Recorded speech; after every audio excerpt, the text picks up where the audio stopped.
A días de un nuevo 24 de marzo, te traemos una entrevista que le hicimos a Titín Moreira, militante setentista y fundador de nuestro partido. Vamos a preguntarle sobre los principales hechos y conclusiones de esta etapa de nuestra historia reciente, para aprender de los hechos pasados y prepararnos para el futuro.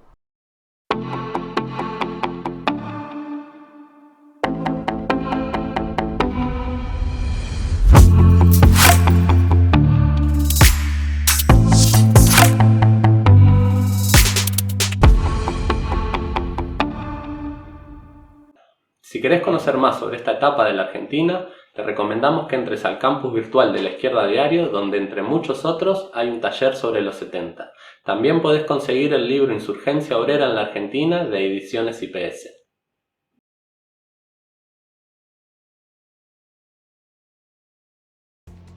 ¿Qué fue el golpe del 24 de marzo del 76? ¿Por qué fue un golpe sangriento con miles de desaparecidos, asesinados, presos? ¿Qué fue? Hay una visión de que un golpe fue contra la guerrilla, contra los subversivos. ¿Fue realmente eso?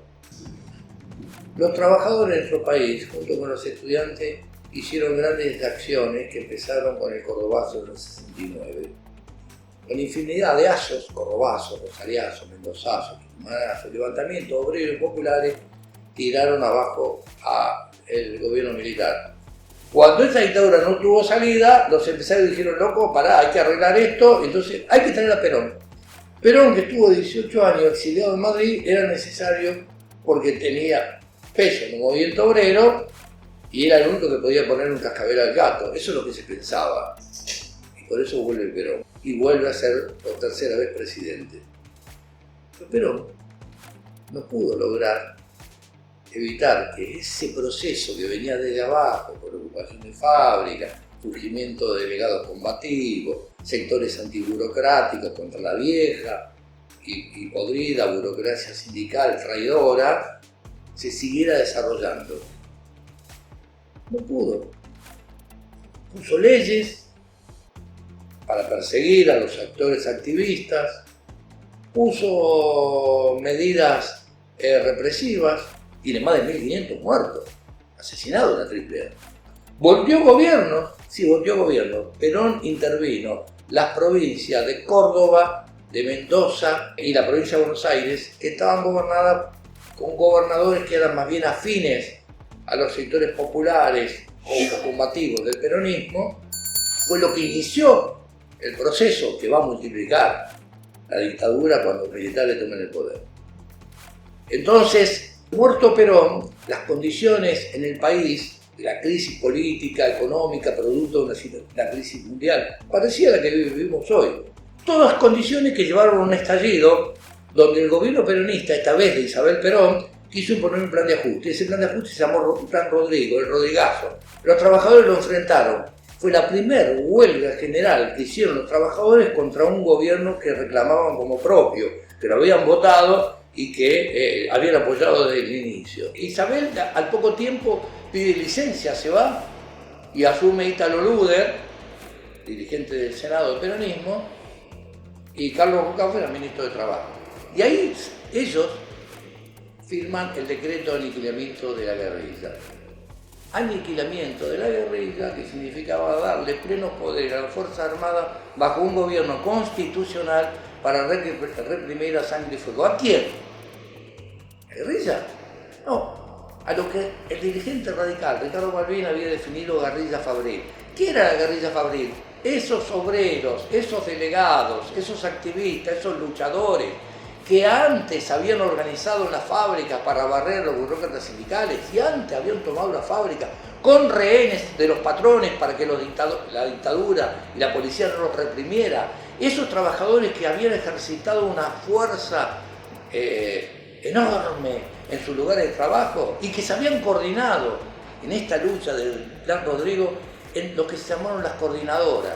Coordinadora Zona Norte, Coordinadora Zona Oeste y Coordinadora Zona Sur, todo el sur del Gran Buenos Aires. Y surgía también mesa de gremios en lucha en La Plata y en Córdoba. Cuando la burguesía, o sea, los grandes empresarios, junto con el imperialismo y la cúpula de la iglesia, se dan cuenta de que los trabajadores no van a aceptar mansamente esa medida de ajuste, dice, la salida es la misma que se aplicó en Uruguay en el 73, en Chile en el 73, en Bolivia en el 72 y en el resto de los países de América Latina en anteriores momentos. O sea, una dictadura que recorte toda posibilidad de que esos sectores combativos del movimiento obrero salgan a luchar y defiendan sus intereses.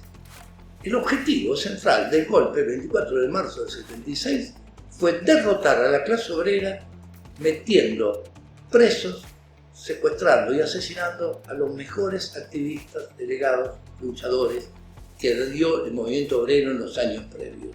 La guerrilla, tanto la peronista, el Montonero, como la guerrilla del ERP, el Ejército de Revolución del Pueblo, el 24 de marzo estaban prácticamente diezmadas sus fuerzas. El 24 de marzo del 76, el golpe fue contra la clase obrera.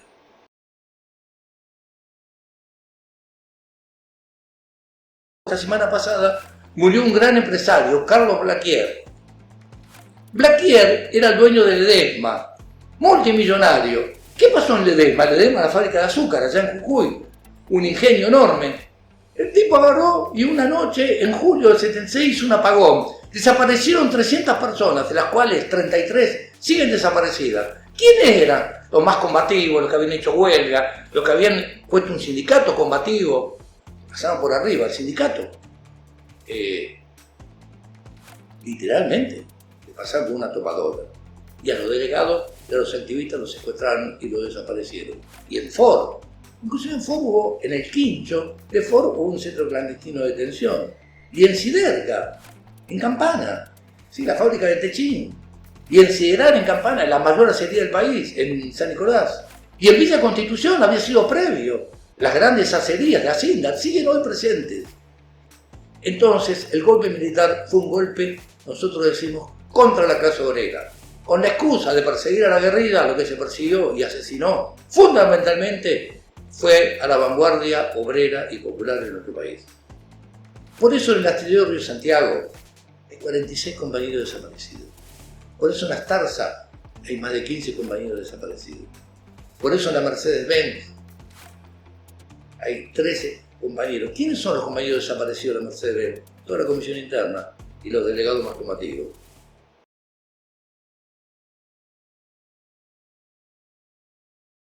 Los Adur era una fábrica ceramista de Villa Adelina, una fábrica importante, y cerró. Su sindicato era un sindicato que fue clave en la coordinación de la coordinadora norte del Gran Buenos Aires, porque era un sindicato recuperado. En el año 77, plena dictadura militar, ellos hicieron una huelga. Había muchas mujeres que trabajaban en esa fábrica. Hay más de 15 compañeras y compañeros desaparecidos, porque ganaron la huelga, pero después los militares los secuestraron. Esa lucha, igual que la de Luz y Fuerza, que en el 77 hicieron un paro contra los militares, empezaron lentamente a desmoronar el andamiaje de la dictadura militar. La huelga de Luz y Fuerza es muy interesante. Por ejemplo, en Rosario, en una de las usinas, en ese momento tenía motor de explosión. Entonces los trabajadores estaban militarizados. Cuando había huelga, los militares estaban directamente dentro, los soldados dentro de la central térmica. Los trabajadores delante de la cara de los soldados fueron sacando en bidones el aceite de una de las canillas, y fue sacando el aceite y el motor se quedó sin aceite. Claro, lo iban sacando de forma natural. Fue sabotaje. El motor se fundió y se cortó la luz. Los trabajadores, cuando no podían hacer asamblea o huelgas, buscaban las formas que le permitiesen, formas clandestinas de lucha, como esta del sabotaje, que fue la huelga esta del 77 de los trabajadores de Luz y Fuerza. Te doy solamente un ejemplo. Hicieron infinidad de luchas de estas características los trabajadores de esa época, porque no se podía hacer claramente asamblea. Pero se hicieron asamblea. Por ejemplo, en Campana se hizo una asamblea en 1979 en la planta esta de, estoy diciendo, Siderca, de Techín. Paolo Roca, el dueño de ello. Hubo una asamblea y estaban los militares, pero activistas, delegados se animaron a hablar. Dos de los que hablaron ese día en el conflicto eran miles de compañeros en el playón, están desaparecidos. Y cuando en el 79 y 80 empieza la crisis bancaria, empezaron huelgas de los bancarios, los trabajadores se empiezan a organizar y empiezan, junto con los organismos de derechos humanos, la forma de sacarse a los militares de encima. El ejército fue repudiado por las masas en las calles por el genocidio y porque perdieron de forma vergonzosa y cobarde la guerra de Malvinas.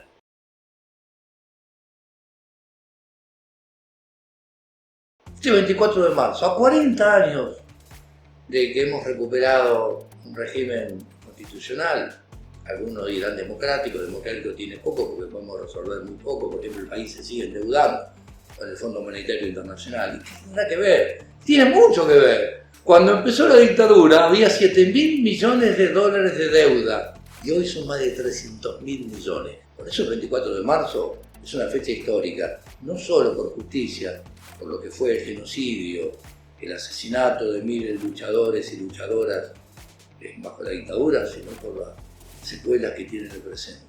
Y las secuelas no solo son estas policías represivas, ¿no? Ligadas al narcotráfico, con su ola de asesinatos como vemos en Rosario.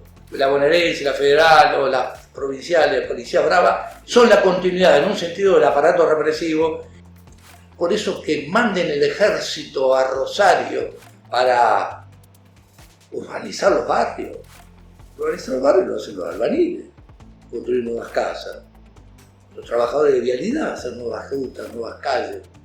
¿Por qué mandan al ejército? ¿Por qué un gobierno peronista manda al ejército? ¿Por qué hay que reconciliarse con las Fuerzas Armadas? De ninguna manera. O sea, el Fondo Monetario Internacional, el imperialismo, los grandes grupos nos han llevado a la ruina, a la miseria, a la degradación de nuestras condiciones de vida.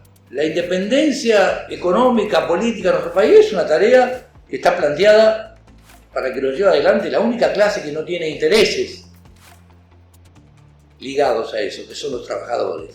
Solamente la clase trabajadora, los obreros, los que viven de su trabajo, los pequeños comerciantes, pequeños talleristas, el profesional, el cuentapropista, aquel que vive verdaderamente de su trabajo, no tiene ningún interés con los que han explotado, con los que han reprimido y con los que han entregado el país. De lo que se trata es que los trabajadores, y este 24 de marzo es una linda fecha para rememorarlo, que los trabajadores levantemos una política de independencia de los grandes grupos empresarios, independencia de los partidos que han servido en estos últimos 40 años para entregarle el patrimonio nacional y para seguir junto con los dirigentes sindicales traidores imponiéndonos planes de ajuste.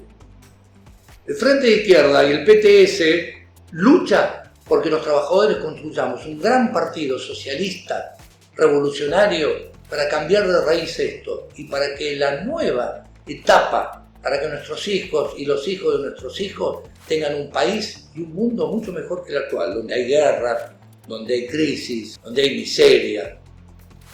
Justamente, el Frente de Izquierda es la alternativa. La salida no puede venir de aquellos que durante los últimos 40 años gobernaron nuestro país y lo entregaron. Esta vez, los que tienen que gobernar son los trabajadores. El Frente de Izquierda pelea por eso. Que la salida es por izquierda.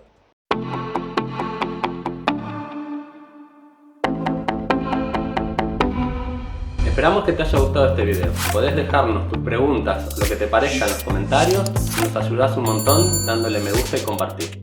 Porque no está en discusión que el capitalismo va a traer más crisis, más guerras, más enfermedades e incluso la depredación del planeta.